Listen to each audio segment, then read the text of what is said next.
This podcast is powered by Zencaster. My guest on today's podcast is Chawn Bracey. He is a multimedia production and strategy, I would say, coach or guru. He is helping speakers to properly monetize their signature talks while crossing over into new markets. Chawn Bracey is the founder of Motivator Music, LLC. He uses his remix process to develop speaking albums and videos for his clients, helping his clients land commercial voice-over deals, earn thousands of streams, and grow their digital footprint. Chawn launched his career as a music video director while still in broadcasting school. In between videos, he would often recruit classmates to be in skits once a week. One of the videos caught the eye of a motivational speaker. Curious how they could collaborate, he sent Chawn a 60-second voiceover speech to work with.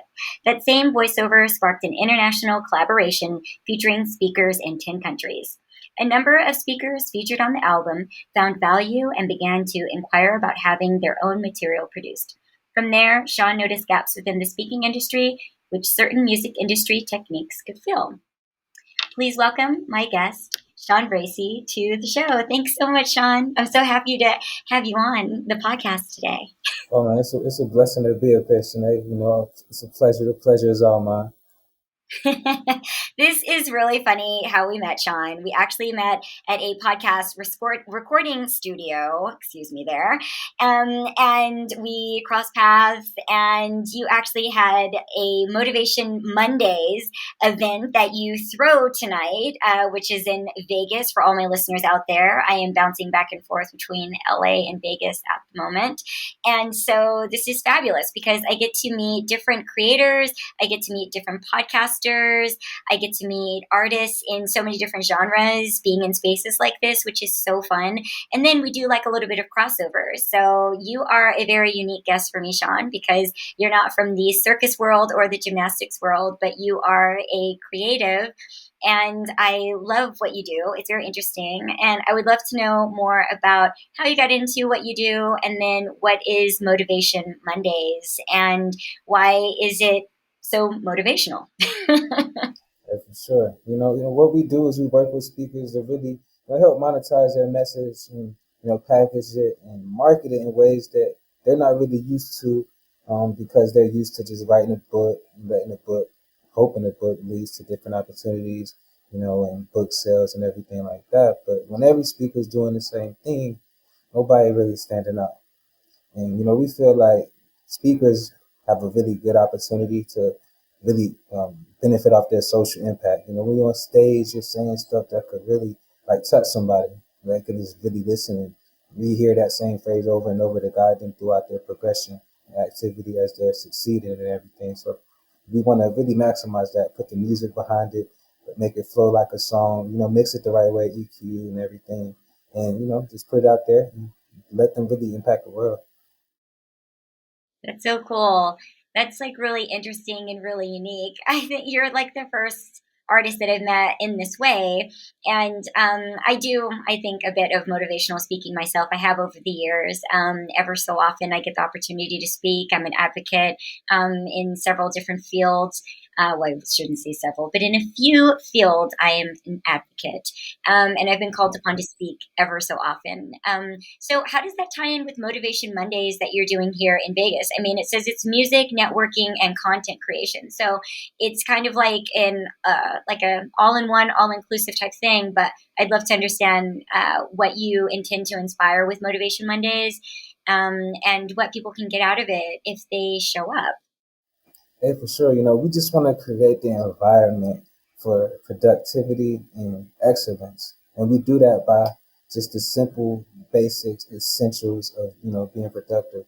What we feel like, leans towards being productive. That's some nice, soulful music, played at the right tone. Also, you got to have the environment set with the whiteboards, ink pens, paper, markers everywhere.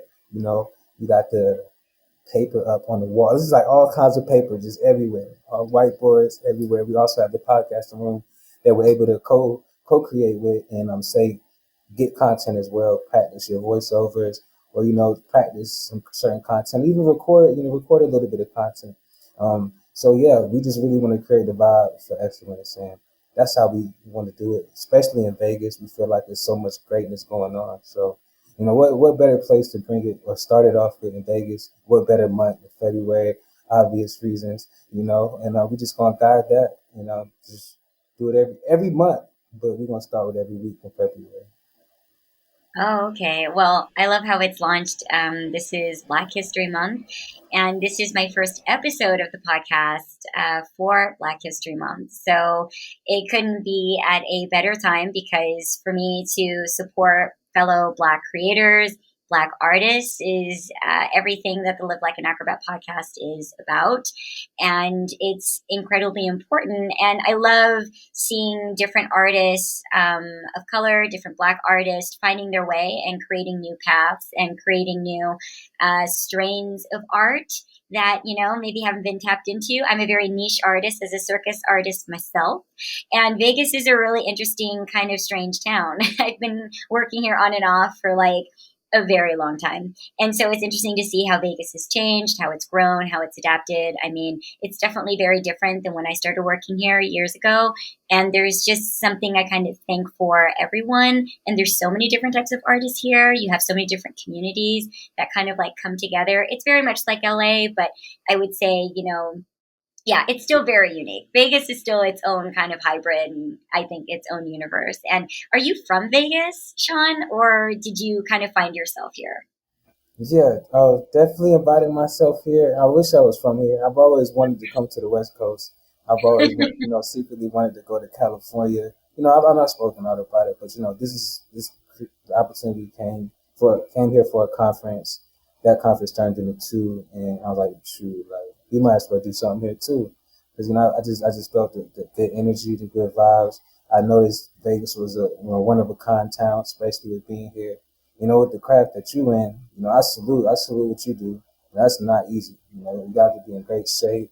You got to be on it. You're live. Like you can't, if you make a mistake, everything, everybody sees it. So, and I salute that for sure. But yeah, I'm not from Vegas. I'm from North Carolina. Oh, you're from North Carolina. Oh, well, that's a long way. I've been in North Carolina. Please hold that thought for just a second, Chawn. Hey everyone, it's Shanae. Enjoying the podcast, wondering how I make it. If you ever want to start a podcast or make and edit video content, Zencastr is the best tool for newbies and professionals. Easy to use, phenomenal audio and video quality beyond, and offers a free trial. Join the podcast community at zencastr.com and don't forget to use my code Zencastr-Shanae Stiletto for 30% off your first 3 months of professional podcasting. The link is in the description of this episode. And now, back to the show. I can't remember when it was that I was there, but I have been there. What city are you from? Yes. Okay. What did you say again? The last What part? city are you from in North Oh Carolina? yes, Charlotte, North Carolina. Oh, Charlotte is it's really solid city. I would say. Any place in North Carolina, you definitely gotta live in Charlotte. It should be the capital, but it's not. oh really? Yes. That's so cool. So how long have you been in Vegas and what other visions do you have for yourself here? Because you said you came for a convention. And what type of convention was that? Yeah, so it was a speaking competition, and it was great because I feel like it's one of a kind. It helps speakers to really realize that they are in competition with other speakers, and you do have to actually make changes on the fly and really kind of look at what you're doing and how you can make those little tweaks to really stand out from somebody in that same competition. You're not really aware of it, on your day-to-day marketing because everybody's stuck in their own world. And we all feel like we're the best, but there's other people that are, just as good as us, and sometimes they market a little bit better, so that's why they get certain opportunities.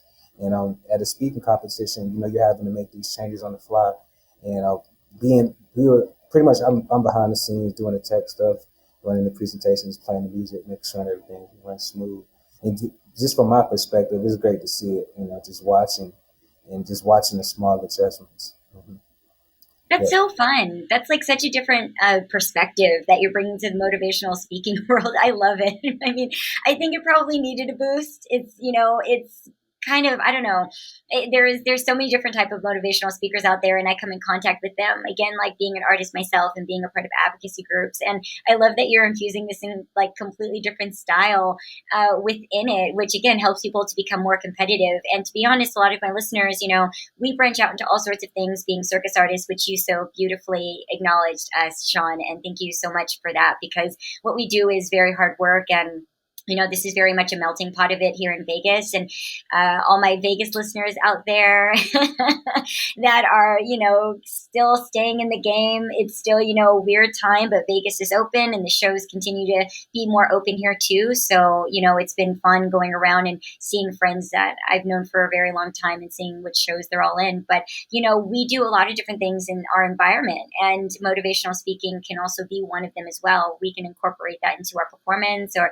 maybe into a show. And a lot of us do a lot of, I would say, media for the companies that we work with. That's where I started speaking a lot, which is working for a lot of circuses and sometimes being the only English speaker, actually, where English is my native language. So they would, prop me up and ask me to do a lot of the interviews. So I got kind of comfortable in speaking doing that. But I love the different perspective that I think that you have. And so what other great tools do you think motivational speakers need to be competitive and to stay competitive, especially now, because everyone's an influencer now, Chawn, everyone, kind of like you said, everyone's in the game. And I think, making sure that you stand out in a viable way sometimes can be very tricky. I think it's really good to stay true to who you are, because I think that's the best of who you are. But like you said, there's a game to it, and there's also there's a strategy. For sure, yes. I say the best way to stand out is to really follow, make sure you covering all of the essentials first off, covering all the basics of, whatever it is you do, especially within the speaking business. You got your speaker sheets, your demo reel, but you have to have a core piece of content that you're using to get most of your opportunities. But the secret is not, it's not really a book, it's an album. You have to make an album if you're a speaker. It's only right. Music is the key to the soul. You match that with positive words, you can change lives. So why not, monetize that by making an album, getting streams, making money from the album. The same way you're gonna make money from the book, you can make the album a lot quicker than you can write the book. People have been procrastinating on the book for about 5 years out here. And it's a lot of them, you know. And I know you could write a book. You could probably do it way quicker. Now you probably knock on out in 30 days or something, you know. I'm But so like it's guilty. most people, it takes some time. Why not come to the studio with us for an hour or hour and a half, make an album or record some voiceovers about 30 minutes or use some stuff you already recorded on YouTube, just send it to us. It just makes too much sense to not make albums. Like musicians, they base their whole career around these things. They make one, they go on world tours because they're leveraging that. They're getting the streams, the plaques, and everything. We can help you get a plaque. We can help you do that. If you want 1 million streams, we've helped the client do that before. We have the best practices. So, let's do it. Wow. Wow. Where do people stream, like your content? Like, where could we find it if we were looking for it? Is it just like on Spotify or on, like, where is it? Yeah, all of the major streaming platforms, Spotify, Apple Music, iTunes, as well as, the Pep Talk app is a big one too, especially with their motivation. It's only on iPhone right now, but Mm. it's a great app for motivational audios and music. And there's like tons of playlists. A lot of these playlists have thousands of people subscribed to it. So a lot of times we're able to like automatically get our clients, a certain amount of, streams or just exposure on certain playlists. It looks good to be side by side some of the biggest speakers in the game on the same playlist. The musicians do the exact same thing. Spotify playlists are really big right now. Like Rap Caviar, a bunch of different playlists that a lot of these industry musicians try to get on, and these record labels make sure that their artists are on these playlists. Because they know just being in rotation with people that are just automatically going to hear the playlist. It's almost like a cheat code for streams. Wow, that's so cool. I love TED. I love the TED app. I think it's everyone, every artist's dream is to go viral. on a giving a TED talk. It's like, the vision of like what you could be or what you could do. That's so awesome. And there's such like an arithmetic too to like a TED talk. I've been fascinated with TED talks for so many years and have thought about giving one myself and wondering what I would give it on, how I would do it, how I would approach it. And again, for listeners out there of the podcast, I continue to say that I think that's a very smart thing to do if you're in the circus or you're in the performing arts, is to put yourself out there as a TED Talk. And get an angle in there, because there's been some incredibly popular TED Talks that have come from the circus community, and it's helped them a lot with their work. It's helped them to branch out into a lot of other things. These are free nuggets I'm giving away right now.